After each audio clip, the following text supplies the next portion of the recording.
The Boys, la meilleure série de super-héros? C'est juste une question, j'ai pas la réponse, n'hésitez pas à me le dire en commentaire. Mais c'est le générique, truc de dingue. The Boys saison 4, les 3 premiers épisodes. Le retour de The Boys, voilà, ça faisait longtemps. Personnellement, je l'attendais beaucoup. Beaucoup l'attendaient beaucoup.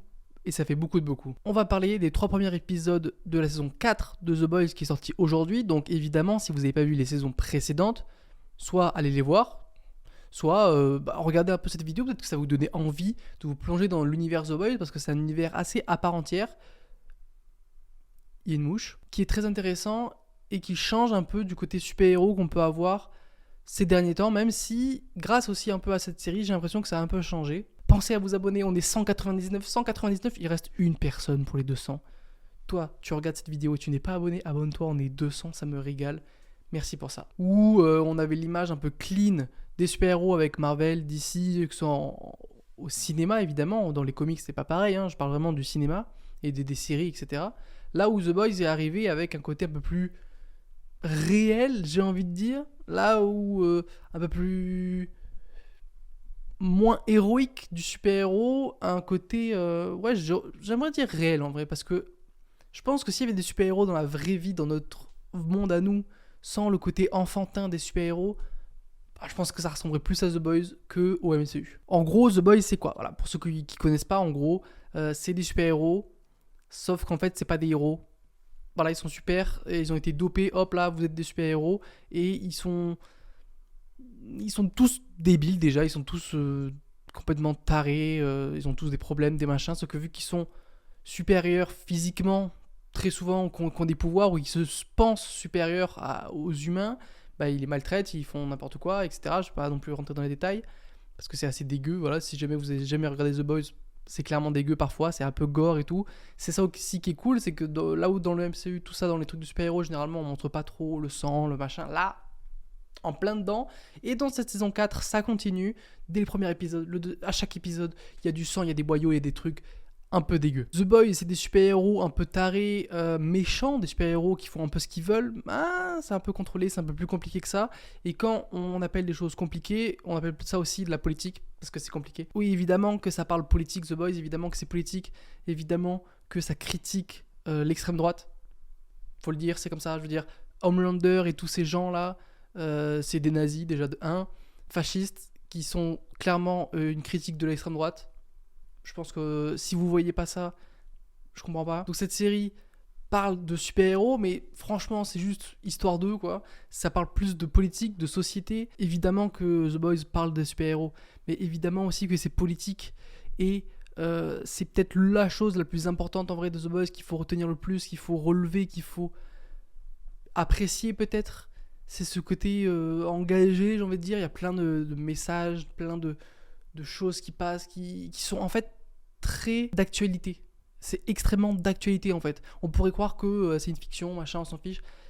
Quand vous y pensez, dès que vous regardez la série, surtout cette saison 4, et surtout avec ce qui se passe en ce moment même, en France, dans le monde, en France surtout, d'actualité, si vous voyez très bien ce que je veux dire, mais c'est d'actualité en fait. Et donc c'est intéressant, et quand on voit ce genre de série, et ce genre de série est apprécié par tout le monde, en soi, enfin, un grand nombre de personnes.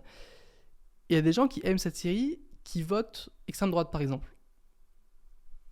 Bon, j'ai pas envie de parler de politique, mais parce que déjà, je m'y connais pas forcément énormément, mais je veux dire, comment tu peux regarder cette série, voir les gens méchants, en fait, en réducteur, au niveau, les antagonistes de la série, qui sont clairement des caricatures et des critiques de l'extrême droite, et quand tu les regardes, tu fais, mais ils font n'importe quoi, machin, et enfin bref. Je vais m'arrêter là sur la politique. C'est aussi pour vous dire qu'il y a un côté vraiment politique, vraiment... c'est pas juste des super-héros, critique de super-héros, non, ça c'est un peu le début où tu te dis parodie de super-héros, c'est intéressant, mais c'est un peu plus profond, et c'est très intéressant à creuser. Maintenant, on va parler des problèmes aussi. Parce que The Boys, est-ce que ça se renouvelle, est-ce que ça arrive à se renouveler avec cette saison 4? Voilà, on va parler plus précisément de la saison 4. Je sais qu'il y a des gens qui ont décroché The Boys, qui trouvent que c'est trop répétitif, qui, je sais pas si vous entendez, mais il y a des voisins qui toquent. Et là, il vient d'arrêter. Et je comprends, en vrai, je comprends les critiques. Moi, perso, je le ressens pas forcément dans de la répétition, ou je suis pas saoulé de l'univers The Boys parce que ça m'intéresse vraiment, mais je comprends parce que j'ai l'impression que The Boys, ça s'est éparpillé. J'ai l'impression que The Boys, ça parle de plein de persos et il y en a plein, on s'en fiche en vrai. Je veux dire, dans un épisode, on nous parle de 5 persos, ils ont tous un combat intérieur, ils ont tous un développement, c'est cool, c'est riche, mais en même temps, on n'avance pas. J'ai l'impression qu'on n'avance pas avec The Boys et ça, c'est dommage. Dans cette saison 4, il y a des réponses, mais pas trop, on patauge en fait, on sait pas trop où on va, qui on doit suivre, est-ce que c'est Yui, le personnage principal? Oui, c'est lui, mais on le suit pas tout le temps. Quand on le suit, c'est intéressant, mais après on suit un autre personnage. Je sais pas si vous voyez ce que je veux dire, mais je trouve qu'on s'éparpille un peu trop dans The Boys, et c'est un peu dommage, parce qu'on perd un peu le rythme, je trouve. Ça va dans tous les sens, encore une fois, il y a de la politique, et en même temps c'est un peu perso, et hop, hop, hop, il y a beaucoup, beaucoup, beaucoup de choses en fait, un peu trop peut-être. Si c'était centré vraiment sur quelques personnages, en laissant les autres secondaires très secondaires, il y a des choses, on s'en fiche, avec le Frenchie et Kimiko, leur combat intérieur, c'est intéressant, on s'attache à eux, mais on s'en fiche un peu en vrai. En vrai de vrai. Je veux dire, on veut Butcher, on veut Yui, on veut Homelander, et après les autres, c'est un peu secondaire, j'ai envie de dire. Stella aussi, peut-être.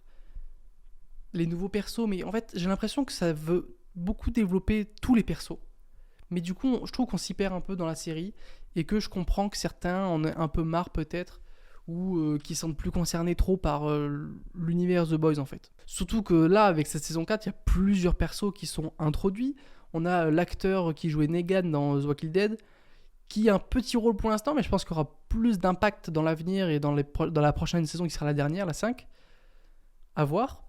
On a aussi 2 nouvelles super, une qui est clairement... Alors, je vous parlais de caricature d'extrême droite, mais là, c'est clair. Parce que ça se passe aux États-Unis, mais le problème, c'est que c'est ça dans tout, partout, en fait, je veux dire. C'est un critique des États-Unis, mais c'est clairement France, malheureusement, en ce moment. Bon, enfin, bref. Et elle, c'est clairement la caricature, elle a fait... Bon, ouais, j'allais dire une dinguerie, j'allais dire, elle fait comme moi. Non, évidemment que non. Mais elle est devant un micro, mais en fait, elle me fait penser... Vous savez, les TikTokers et les gens sur les réseaux qui font genre, ils sont en podcast et qui se posent des questions... En fait, qui parlent comme ça. Ouais, alors moi, dans la vie, tu sais... Ouais, non, mais j'ai appris, c'est comme ça qu'il fallait que je développe mon mindset, etc. En fait, il parle à personne, il raconte que de la merde. Et ben, c'est un peu ça, elle. En fait, c'est une meuf c'est une influenceuse, on va dire, qui raconte n'importe quoi. Elle le dit elle-même, en plus, dans la série, elle le dit elle-même. Elle dit, en fait, les gens, ils sont perdus dans leur vie et je leur raconte n'importe quoi, ça leur donne un but. Bah voilà, du coup, c'est un peu ça. Et après, t'as une autre super-héroïne qui est introduite, qui est super intéressante, mais qu'est-ce qu'elle veut, en vrai? Elle s'appelle Sage, je crois. Et c'est son super pouvoir, c'est être la plus intelligente du monde. La personne la plus intelligente du monde, elle le rappelle, parce que tout le monde dit que c'est la femme la plus intelligente du monde, et elle à chaque fois le rappelle. Non, je suis la personne, évidemment, parce qu'il y a pas de... C'est pas la femme, c'est la personne. J'espère que vous voyez la différence. Et c'est important, et ça fait partie des messages que donne la série. Et donc en fait, j'ai pas du mal avec ce nouveau perso, c'est que je sais pas trop ce qu'elle veut. Parce que c'est la plus intelligente. Et avec ce qu'elle fait là, de suite, dans les 3 premiers épisodes, moi, elle me fait poser des questions. Je suis en mode... Oui, t'es la plus intelligente, mais du coup, pourquoi trop tu fais ça? Je comprends pas trop ton but. Et je pense qu'elle a un but caché. Ou, je sais pas, il y a pas une coquille, mais je sens que ce personnage va donner plus que ce qu'elle montre là maintenant. À voir, en vrai, ça m'intéresse. Après, dans les personnages qu'on avait vus déjà, ce qui est intéressant, c'est Butcher.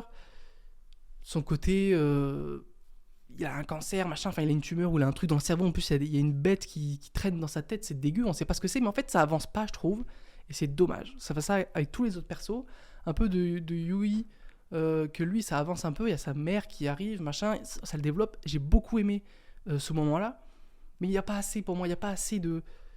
C'est ça, j'aimerais qu'on se concentre sur plus petits de personnages, enfin moins de personnages, pardon. Et je pense que ça pourrait être plus intéressant que tous les personnages. Enfin, je sais pas. Moi, c'est un peu ça que je ressens avec The Boys. J'adore l'univers. Je suis en mode... j'aime trop, en fait. Voilà.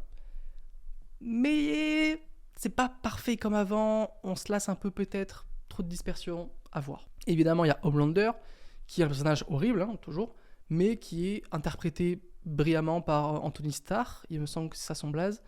Qui excelle, encore une fois, sa prestation est folle, je veux dire, c'est vraiment un fou furieux, et il le joue trop bien, donc rien à dire là-dessus. En tout cas, ça sera intéressant à l'avenir de voir ce que ça va donner, parce que là, ces 3 premiers épisodes, ils m'ont donné envie de continuer, mais je suis pas en mode drogué, j'en veux encore, donnez-moi encore de The Boys. Est-ce que la hype a fini, si on peut parler de hype maintenant, ou est-ce que ça va réussir un peu à se renouveler, à nous intéresser un peu plus, voilà, à finir peut-être des arcs narratifs de personnages où on s'en fiche un peu plus, ou alors on aime bien, mais bon, il y a des arcs narratifs qu'il faut finir. Voilà, Kimiko, faut arrêter. Frenchie, oui, d'accord, on a compris. Je pense qu'il faut se reconcentrer sur l'essentiel, en fait. Sur pourquoi on a aimé The Boys de base et arrêter de s'éparpiller. Ça reste mon avis. Je suis confiant aussi. J'ai confiance en The Boys, même si c'est en dents de scie. Waouh. En ce moment, je pense que ça peut aller sur les prochains épisodes crescendo et vraiment. En fait, on veut des choses concrètes. On sent qu'il y a une cocotte minute qui va exploser. Homelander, il commence à devenir fou furieux. On le voit, il y a plein de scènes où il en peut plus. Enfin, il laisse pas qu'il en peut plus, mais ça se voit, il va péter un câble. En fait, depuis la saison 1, on veut qu'il pète un câble. Un peu. C'est pas qu'on veut, mais il faut qu'il pète un câble. Je veux dire, le mec, il veut péter un câble tout le temps, mais il pète pas un câble. Et ça fait beaucoup de fois encore péter un câble. Mais j'imagine bien une scène où Homelander, il en a marre. Il tue tout le monde. Bon, pas dingue, parce qu'après fin de série, il n'y a plus personne vu que tout le monde est mort. Peut-être pas si intéressant que ça.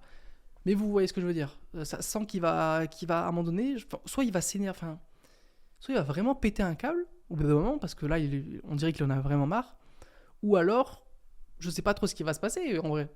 Dites-moi en commentaire, qu'est-ce que vous pensez que Homelander va faire, ou va devenir, ou il va mourir, je sais pas. À voir. Évidemment, son fils, qui est aussi le centre de cette saison. Oui, non, il est là, il est pas là, on parle de lui, mais je sais pas. Encore une fois, je pense que trop éparpillé, mais ça reste cool, je reste confiant. Je pense que je vais m'arrêter là, je ferai une autre vidéo pour la fin de la saison, à voir. Et aussi, la semaine prochaine, il y a House of the Dragon qui arrive, et ça va être génial. À plus en plus.